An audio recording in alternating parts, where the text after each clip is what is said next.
یہاں پر ایک بہت بڑا نقطہ یہ ہے کہ قرآن کریم میں اللہ تعالیٰ نے کسی جگہ بھی یہ حکم ارشاد نہیں فرمایا کہ بیت المقدس کی طرف منہ کر کے نماز پڑھو۔ تو اس سے یہ ثابت ہوتا ہے کہ نبی صلی اللہ علیہ وسلم پر قرآن کے علاوہ بھی وحی آتی تھی، قرآن مجید کے علاوہ حدیث کی صورت میں، سنت کی صورت میں وحی آتی تھی۔ یہ جو منکرین حدیث پرویزی حضرات ہیں ان پر یہ آیت کریمہ اور قبلہ اولا کا جو مسئلہ ہے بڑا رد ہے۔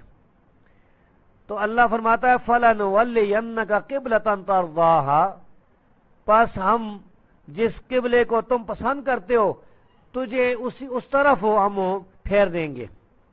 پھر فرمایا فَوَلِّ وَجْهَكَ شَطْرَ الْمَسْجِدِ الْحَرَامِ، پھر تو اپنا چہرہ مسجد حرام کی طرف ہو پھیر دے۔ اب حکم آ گیا، اب آ گیا کہ بیت اللہ کی طرف، وہ گھر جسے ابراہیم علیہ السلام نے تعمیر فرمایا تھا اس طرف اپنا چہرہ پھیر دو۔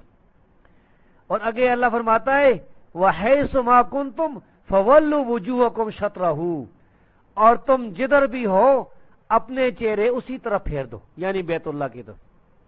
یہاں پر ایک دوسرا نقطہ بھی ہے جس سے پرویزیوں پر رد ہوتا ہے، بڑا عظیم الشان رد ہوتا ہے، وہ یہ کہ اس آیت کریمہ میں یہ تشریح موجود نہیں ہے، یہ نہیں بتایا گیا کہ تم کس حالت میں بیت اللہ کی طرف منہ پھیرو گے، یعنی نماز کی حالت میں منہ پھیرو گے یا ویسے ہی۔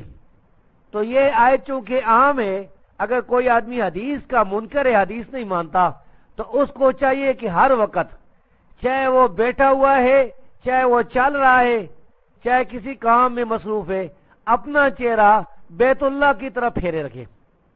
تو ظاہر ہے کہ پوری دنیا میں یہ ہو نہیں سکتا اور نہ کبھی ایسا ہوا ہے۔ تو پرویزی حضرات جو حدیث کے بغیر قرآن کو سمجھنا چاہتے ہیں، قرآن بلا رسول، رسول کے بغیر قرآن کو سمجھنا چاہتے ہیں، ان کی خدمت میں یہ سوال ہے کہ یہ تم اس آیت پر عمل کیوں نہیں کرتے؟ تم اگر اپنے دفتر میں بیٹھے ہو، اگر اپنی دکان میں بیٹھے ہو، جدھر بھی ہو قبلے کی طرف منہ رکھو، کیونکہ اللہ فرماتا ہے۔ ظاہر ہے کہ ان کا یہ اگر وہ اس طرح کوئی کام شروع کر دے گا پرویزی تو اس کا عمل غلط ہوگا، کیونکہ حدیث میں اس کی تشریح آ گئی ہے کہ یہ حکم نماز کے بارے میں۔ تو یہ دلیل ہے کہ حدیث قرآن کی شرح ہے، قرآن کی تفسیر ہے۔ تو یہ آیت کریمہ جو میں نے پڑھی ہے اس میں دو طرح سے پرویزیوں پر رد ہوتا ہے، منکرین حدیث پر رد ہوتا ہے، جو لوگ حدیث کو حجت نہیں سمجھتے ان پر رد ہوتا ہے۔